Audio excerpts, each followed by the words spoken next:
Es momento de ejercer nuestro derecho a la libre expresión. Entre líneas. Entre líneas, tu espacio de opinión. Entre líneas, con Denis Santoro. Saludos amigos oyentes. Bienvenidos a Entre Líneas, un espacio donde ponemos sobre el tapete temas de coyuntura, temas de interés que son analizados por expertos especialistas invitados, quienes son los encargados de acercar a la ciudadanía a una mejor comprensión de la realidad que vive nuestra ciudad, nuestra provincia, el país y el mundo. Entre líneas, con Denis Santoro. Hoy nos acompañarán en el programa Javier Brito, máster en comunicación social, antropólogo y docente universitario. También nos acompañará Renato Alvarado, abogado constitucionalista de la firma Advisors Law Group de la ciudad de Quito. Abordaremos un tema importantísimo: la pugna de poderes, la inseguridad y la ingobernabilidad en Ecuador. Hay que poner atención especial a los hechos más relevantes de estos últimos días, a sus actores, posibles consecuencias y sobre todo el rumbo al que se perfila el Ecuador. Sin más dilatarnos, vamos a empezar. Tú escuchas. Entre líneas. Entre líneas. Con Denis Santoro. Desde que la República del Ecuador nació como Estado el 13 de mayo de 1830, tras finalizar un periodo de inestabilidad política luego del proceso de independencia de España, que culminó con la batalla del 24 de mayo de 1822, al parecer la lucha entre clases por alcanzar el poder y así dirigir los destinos de nuestro país han sido incesantes. Recordemos cómo partidos políticos de izquierda y derecha han ejercido este poder con un factor en común: el que en tiempo de campaña siempre existían discursos grandilocuentes y ofertas que, para ser sinceros, siempre se han quedado en eso, en ofertas, en ofrecimientos, que no se han cumplido, todo con el afán de llegar a Carondelet, porque hasta el sol de hoy no hay un gobierno que pueda decir que ha sacado al Ecuador del subdesarrollo. Seguimos siendo un país tercermundista. ¿Será acaso que seguimos esperando al Mesías que salve los muebles y haga de este punto del planeta una nación próspera y poderosa? Los conflictos entre los poderes del Estado, que otrora, recordemos, eran tres: el ejecutivo, el legislativo y el judicial. Ahora pues parece que al ampliarse estos poderes de 3 a 5, la corrupción, los escándalos de abuso de poder también se han multiplicado. Y es que la pugna de poderes entre el ejecutivo, el legislativo, el judicial, el electoral, y ahora pues está en el ojo del huracán también el Consejo de Participación Ciudadana y Control Social. Pero bueno, para abordar todas estas temáticas, vamos a empezar por darle la bienvenida a Javier Brito. Él es catedrático universitario, además comunicador social y antropólogo. Javier, muchísimas gracias. Adelante. En Entre líneas. Entre líneas. Pensamos lo que decimos. El Ecuador históricamente ha sido gobiernos y políticos llenos de pugna de poderes. No es algo novedoso lo que se plantea en la actualidad, ¿sí? Siempre había una tensión y unas negociaciones pertinentes entre el Ejecutivo y el Legislativo, que es propio del hacer político a nivel mundial. No hay nada de extraño ni de raro de que los gobiernos y los políticos trensen en algunas cosas, ¿sí? Sin embargo, esta nueva pugna de poderes evidencia una fragilidad en el sistema político ecuatoriano, una fragilidad que viene tanto de la derecha como de la izquierda, porque ninguno de los dos ha podido cooptar en un electorado fuerte para ellos. Bien, creo que el gravísimo error que cometió Lasso en términos políticos, no voy a hablar en términos éticos ni sociales, en términos políticos, fue desde el primer momento presentarse como un gobierno no claro en sus intenciones políticas. Unas primeras actitudes de Lasso ya como gobierno, del presidente Lasso, fue darle la espalda a su aliado, entre comillas, natural, que fue el Partido Social Cristiano, e irse con Pachacuti, Izquierda Democrática. Eso ya cocinó una fragilidad del gobierno porque le comenzaron a dar la espalda los cristianos, que históricamente ha sido un partido político fuerte y quizás es el único partido que ha permanecido estable durante las crisis de los partidos. Creo que ellos no han perdido su horizonte. Y también le dio la espalda a una supuesta alianza con Correa para aliarse a la izquierda democrática y Pachacuti. Este acto, entre comillas, de traición le abrió muchas fisuras al gobierno, que le están pasando hoy la factura al gobierno, cuando el mismo Lasso dijo que Hervas, el candidato de la izquierda democrática, no pagaba impuestos, se hizo de enemigo hoy que la izquierda democrática. No olvidemos que Pachacuti está dividido en torno a una crítica al gobierno de Lasso y unos pocos asambleístas que están rodeados en la presidenta Lori, ¿sí? Entonces, mucho cuidado con eso. Hay una fragilidad enorme por el gobierno. No se olviden que el gobierno está utilizando cada vez con más fuerza la idea constitucional de la muerte cruzada, que es una amenaza constante al legislativo, que vale la pena también decir que no ha cumplido su rol de ni fiscalizador ni legislador y se han entrampado en debates que hasta resultan hasta infantiles, como si Guadalupe Llori continúa o no continúa. Entonces es un fatalismo que estamos viviendo. La Asamblea, yo creo que una institución que tiene menos de 2 dígitos de credibilidad, y aquí salpica para todos los lados. No hay movimiento ni partido político que no esté salpicado en esta pugna de poderes.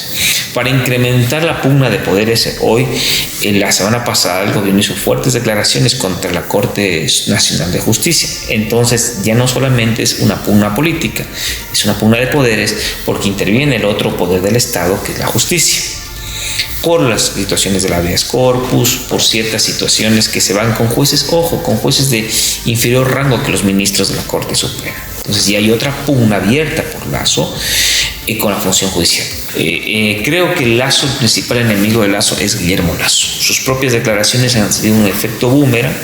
¿A qué voy con ese efecto boomerang?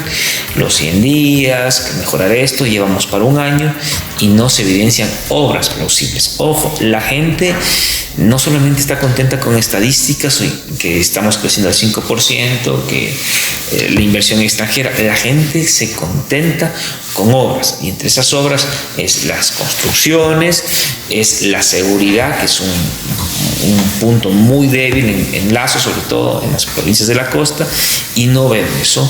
Se ha quedado en el discurso, igual que Moreno, se ha quedado en el discurso. ¿Cuál es el discurso de Lasso? Ya tenemos vacunas, pero se le acabó. ¿Y dónde se le acabó? Mira, partamos de un axioma político y penal. O sea, los gobiernos en todas partes tienen que transar con ciertas bandas criminales. No digo transar que dan plata, no estoy diciendo que dejen circular, sino están transando por seguridad propia de los estados. Eso siempre creo que en teoría política se suele hacer bastante eso. Insisto, no es un transar, circula por aquí, mata por aquí, no, son otros trances como convivencia pacífica en las cárceles, ese tipo de cosas. Efectivamente estamos viendo cada vez más mediáticamente ciertas situaciones que podríamos llamar importadas de México. Gente ahorcada, gente descuartizada. Ojo, nuestro ojo se está acostumbrando y tengo miedo no tanto a la muerte, sino tengo miedo que tengamos un voyerismo hacia la muerte, pero no esa muerte específica, sino la muerte violenta, muerte con sangre. Vemos que la policía no ha estado preparada 100% para esto y tiene su sentido no estar preparada. No ha sido un enemigo común para ni el narcoterrorismo, ni la guerrilla, ni el narcotráfico. Entonces como que la policía no estuvo preparada para esta avalancha de cocaína, porque no estábamos preparados, porque no era un problema, no era un asunto nuestro. Pero ahora nos dimos cuenta que sí. Y obviamente hay que sumarle eso, las deficiencias que tenemos en los sistemas de radares. Tenemos que tener la deficiencia de esta pugna de poderes que también conlleva esto. O sea, un caldo de cultivo para que el narcotráfico surja muy fuerte es estados débiles, gobiernos débiles y leyes débiles. Y esas 3 condiciones las tiene Ecuador. Un gobierno extremadamente débil, leyes que no pasan por la asamblea y un sistema judicial no todos extremadamente volátil en esta situación. Eso nos conlleva a pensar que el Ecuador, si no corrige algunos rumbos, el gobierno y el legislativo, que son las pugnas, estamos llevándonos a un estado más que de ingobernabilidad, a un Estado fallido. Y cuando hay un Estado fallido, pues no hay ley que se imponga. Se impone la ley del más fuerte, la ley de quien tiene el monopolio de la violencia. No estoy a favor de la muerte cruzada, porque eso, si bien es cierto, en pocos meses se tiene que llevar a la convocatoria de nuevas elecciones. Todo se va a firmar sobre decreto, y no hay que ser un experto en derecho constitucional, que cuando se firma por decretos puede ocasionar más de un problema social, económico, político, qué sé yo, al Estado. Y sí veo una tristeza muy fuerte en Ecuador, como que se ha perdido hasta las ganas de salir a protestar por algo.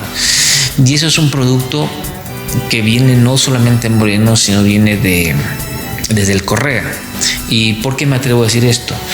Porque el Correa contentó a todo el mundo.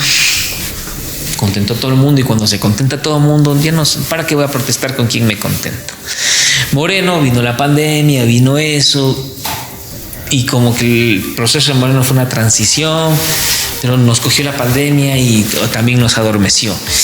Y en Lazo seguimos adormecidos, como si estuviéramos todavía con pandemia. Y una cosa, para finalizar, que me parece interesante. Si se dan cuenta, Lazo ha gobernado con la traición. Primero traicionó a los cristianos, a los correístas. Se fue con los de la Izquierda Democrática y Pachacuti. También los traicionó a Pachacuti, y luego traicionó a la Izquierda Democrática con las declaraciones de Hervas.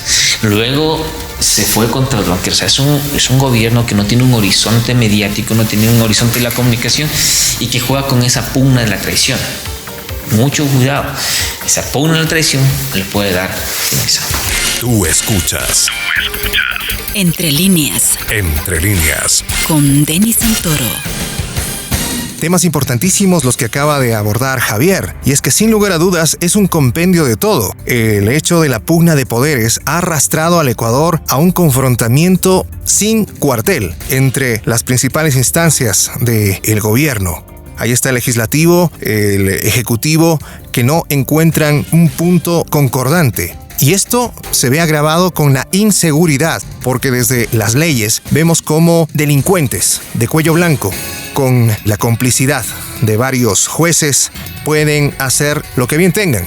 El Ecuador está siendo gobernado por el desazón, por el desatino, porque la imagen que estamos proyectando para las nuevas generaciones es que vale absolutamente todo, lo cual esperemos algún momento pueda cambiar. En Entre Líneas. Entre líneas. Pensamos lo que decimos. Vamos a seguir con este análisis aquí en Entre Líneas. Javier, la verdad, ha sido bastante explícito en topar varios puntos y aristas, pero queremos saber cuál es el punto de vista de gente que está involucrada directamente con el sistema judicial.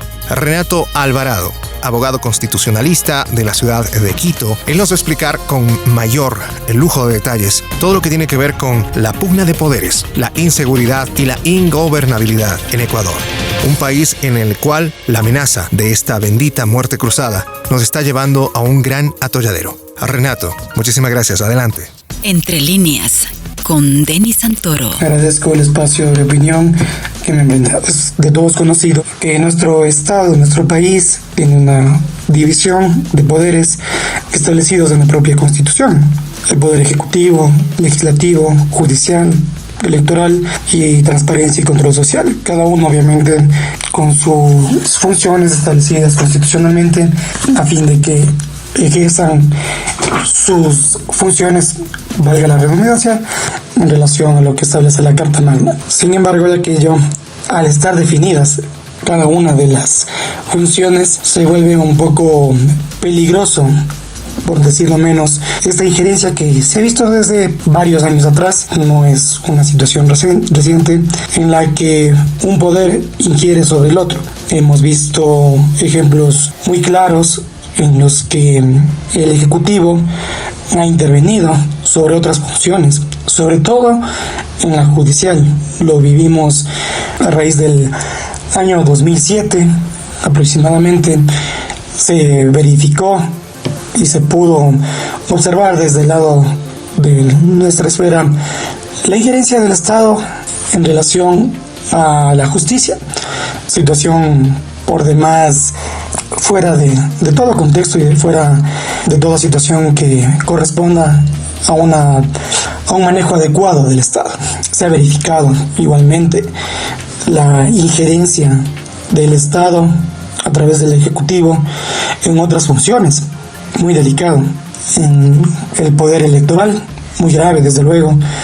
Como se conoce, el poder electoral responde a la voluntad del soberano, y realizar actos fuera de lo que establece la voluntad del soberano definitivamente no es algo que tenga que darse en el país. Debe haber una absoluta independencia.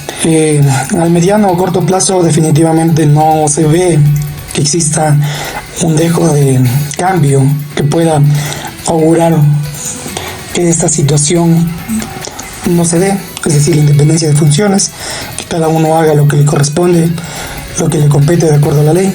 Y lastimosamente vivimos en un momento político bastante grave, en el que existe definitivamente un conflicto muy grande entre cada una de las instituciones, y obviamente es político. Es un conflicto político que existe.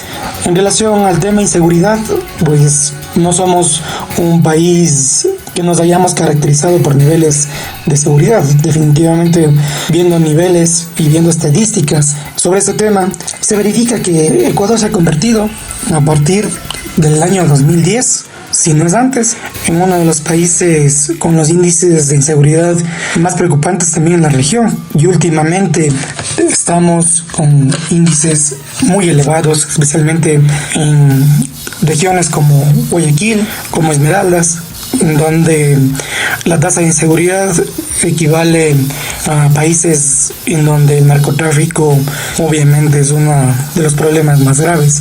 Recordemos que somos un país que sirve de puerto para estas mafias, para poder realizar el traslado de sustancias catalogadas a fiscalización, y obviamente es una lucha muy grande, pero no se puede atribuir todo el tema de inseguridad a la situación narcotráfico. Si bien es cierto, existen luchas de pandillas por territorio, etcétera, el debate debe ser mucho más profundo. Definitivamente no podemos cerrarnos a que nuestra inseguridad es solamente por el narcotráfico. Existe muchísimos más factores, entre ellos la pobreza, el desempleo, que motiva a que los ciudadanos definitivamente recurran a este tipo de delitos para poder llevar el pan a sus hogares. No es un justificativo desde ningún punto de vista, pero es una realidad latente, sumada también al factor migración. No es una estigmatización, simplemente es una realidad que se debe de tomar en cuenta, ¿no? Se requiere de políticas públicas muy concretas en relación a esto último que acabo de mencionar, para poder garantizar la seguridad de los ciudadanos. Recordemos también que quienes constitucionalmente se encuentran obligados a brindar seguridad interna en el país es la policía, pero definitivamente la policía no se puede dar abasto, o no se da abasto, o los intentos que hace el gobierno para poder frenar un poco la delincuencia no son suficientes, y es por ello que constantemente vemos a militares que son los encargados de la soberanía externa de nuestro país haciendo patrullajes. Entonces la situación actual es preocupante, es muy preocupante en relación a la seguridad, y es responsabilidad del Estado garantizar la misma, dotar de insumos de seguridad jurídica a sus elementos, para que si existe alguna situación en la que miembros de la policía tengan que actuar, estos se vean respaldados de manera jurídica, para que si lo hacen en el ejercicio legítimo de sus funciones, no ver tantos casos que realmente son preocupantes de policías tratados igual que un delincuente. Y en relación a la ingobernabilidad en el Ecuador, pues es una situación definitivamente no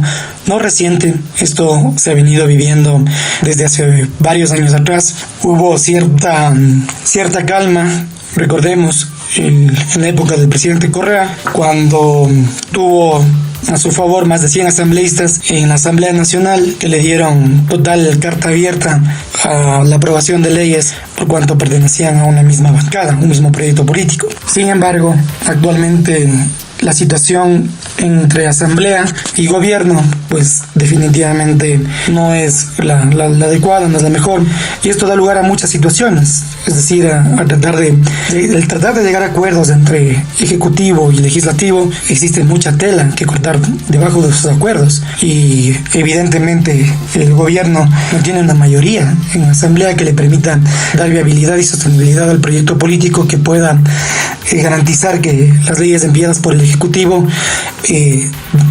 tengan una aprobación inmediata a través del legislativo. Se ha escuchado ya muchas veces la posibilidad de declarar una muerte cruzada. Sin embargo, actualmente el capital político que tiene el presidente, pues definitivamente yo creo que eso le hace revisar esa decisión. Más bien se ha buscado en la nueva designación de un ministro de gobierno salido de la asamblea que pueda tratar de llegar a consensos, a mediar entre el ejecutivo y el legislativo. Vemos que inclusive del mismo ejecutivo existe cierto desconocimiento en el tratamiento de leyes. Lo sucedió con la ley Lazo, que lo llaman, la ley de reforma tributaria, que tuvo que hacer 4 leyes o 4 proyectos independientes porque estaba tratando de enviarse temas de distinto carácter, laboral, económico, tributario, en una sola ley, y evidentemente eso no dio paso a la asamblea. Entonces, en definitiva, va a seguir existiendo ingobernabilidad definitivamente. El presidente va a cumplir ya 1 año en funciones con una presidenta de la Asamblea Nacional que hace uso de medios judiciales, solicitud de medidas cautelares, interviene la función judicial para tratar de frenar la creación de una comisión que muy probablemente busque su destitución como presidente. Entonces, existe una grave crisis política en el país y no hay visos de que en el corto plazo esta situación vaya a cambiar. Tú escuchas. Entre líneas. Entre líneas. Con Denis Santoro. Todo lo dicho nos lleva a una reflexión. Necesitamos un cambio de timón inmediato. Darnos cuenta de que el camino que hemos estado llevando durante décadas no nos va a llevar a ningún lado. Nada más que al filo del abismo. Creo y todavía considero que debemos ser partícipes todos los ciudadanos en la construcción de un mejor Ecuador. ¿Cómo hacerlo? A través de la educación. Y no hablo de la educación en los institutos, en las unidades educativas. Hablo de la educación desde el núcleo familiar. ¿Cómo hacerlo? Enseñemos a nuestros niños a no mentir, a no apropiarse de lo que no es de ellos, a decir siempre la verdad, aunque a veces cueste asumir las consecuencias de hacerlo, a respetar al prójimo, a practicar la otredad, a tener diferencias, pero a respetar al contrario. No podemos seguir matándonos entre nosotros por una cuota de poder. Tenemos que ser conscientes que si queremos vivir en un país que progrese, tenemos que aportar, siendo ciudadanos honestos, siendo ciudadanos que sumen. Creo que se puede hacer política y creo que hay gente proba para servir al pueblo, que hagan que el Ecuador sea un país de oportunidades. Esto ha sido todo por hoy. Espero que este programa haya sido de su agrado y contar con su sintonía en la próxima oportunidad. Soy Denis Santoro y esto ha sido Entre Líneas. En Entre Líneas. Entre líneas. Pensamos lo que decimos.